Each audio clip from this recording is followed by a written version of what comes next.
just like with any startup. And the same thing applies to YouTube as a business, right? You need to, like, marketing is like 90% of it. What's been your biggest lessons of starting a YouTube channel? Because I'd say like the content side of things has evolved a lot in terms of how people consume, what people consume now versus like when you started. Yeah. So when you're thinking now of getting back into it, what's your sort of like thought process?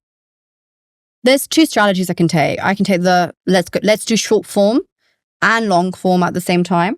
Well, let me just double down on long form. Someone like Nisha has just doubled down on long form. Yeah. Because she didn't do TikTok or shorts for a good year until after she started. But short form obviously has its benefits. And I think it depends on what type of creator I want to be seen as. I think a lot of the time, like, more educational videos are long form initially. And more short form videos are like, more like fun TikTok-y type of videos, right? So I think for me, I want to go sustainably and start with long form videos. I knew I grew early on because I did a lot of Instagram around it. I did a lot of marketing myself. So if you are a YouTuber and you're thinking about how do I get more followers, the first 0 to 1,000 is incredibly difficult.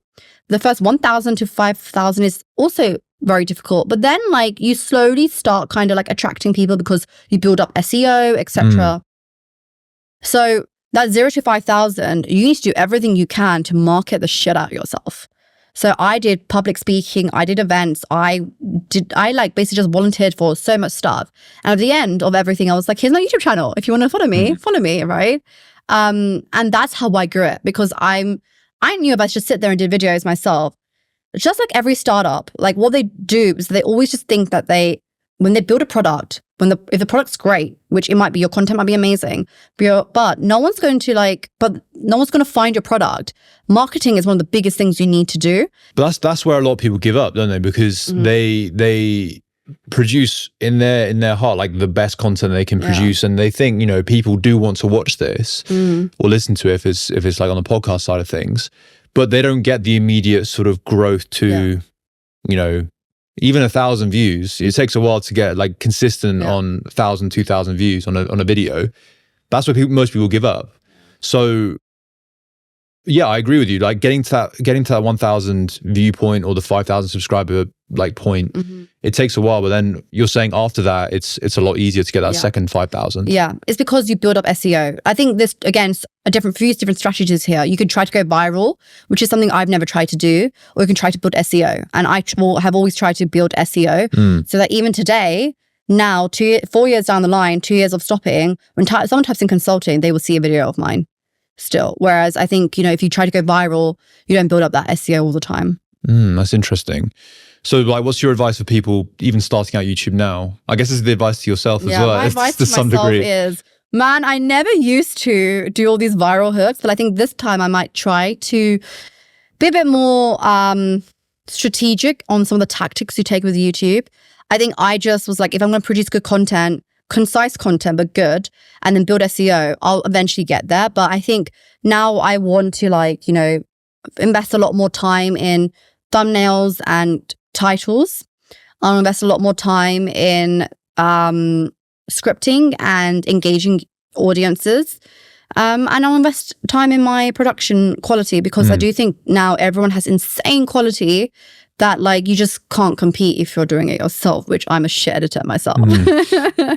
But I guess like, I don't think you need crazy levels of editing though, right? Like Nisha doesn't do that. No, but she has started and she's got an editor now. Oh, she's got it now, yeah. But like, but I think when you start, you don't need to. But I do think you need a good camera at least and a good mic, because people will not watch if you have fuzzy audio, or if you have a really not visual setup. I think because it's almost they expect that, because all the people they watch has that, right? So yeah. Yeah, I agree. Like when I first started, the audio wasn't that great. I used like a £50 mic, and video, there was no video actually. And like, I got to sort of the limit of audio, and then it was like, well, next step is to bring it on video, but you can't do like not very good video. You need to produce like a really good, HD and different camera angles and all this type of thing. or like in some cases animations for other channels. So I agree, is the barrier to entry now is a lot higher than it used to be. And first impression counts. Like 70% of when people make a first impression is based on how you look, and that is video at the end of the day, right? But that's why as well, like the drop off when it comes to videos, most people drop off within the first, like, not even 30 seconds, the first sort of 10 to 15 seconds. So if you can sort of hook them for that, you've sort of got them for a long duration. 100%. And I think I never capitalized on these hooks, because I almost felt like I was setting my soul by doing these clickbaity hooks. But I almost feel like today people will understand if you do them, because they almost see it all the time. So where's the line with that in terms of producing high quality content versus like clickbaity titles, clickbaity thumbnails, and those sort of viral hooks that everyone uses now? I don't think it needs to be exclusive. So I think as long as you deliver on that hook, you're fine. So I think what I used to do was like, hey, my name is Kajol. In this video, I'm going to talk about X, Y, Z. But I think, there are ways to spice it up in terms of, what is the stake of you not, I think a lot of people talk about stakes. Like, what is the stake of you not being able to do something, and kind of talking about that as a way to pull someone in. And there's a few other different strategies that people do, or the transformation that someone can take by doing whatever you're trying to talk about in that video.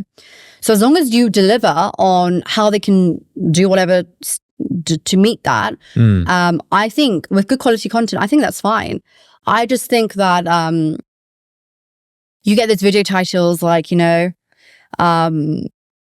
you don't watch this, then, X, Y, Z. And I think the reason why people watch me is because I've been told I'm very genuine. So almost there is a part of me which is like, if I do some clickbaity titles like, I lost X amount of money by doing X, Y, Z, which, let's just assume that. It's almost like, does that tarnish my personal brand and what people know me for doing? Yeah. But again, it's SEO building, and you just being very very non-clickbaity, or it's be viral, clickbaity hooks. And then just as long as you deliver, it should be okay.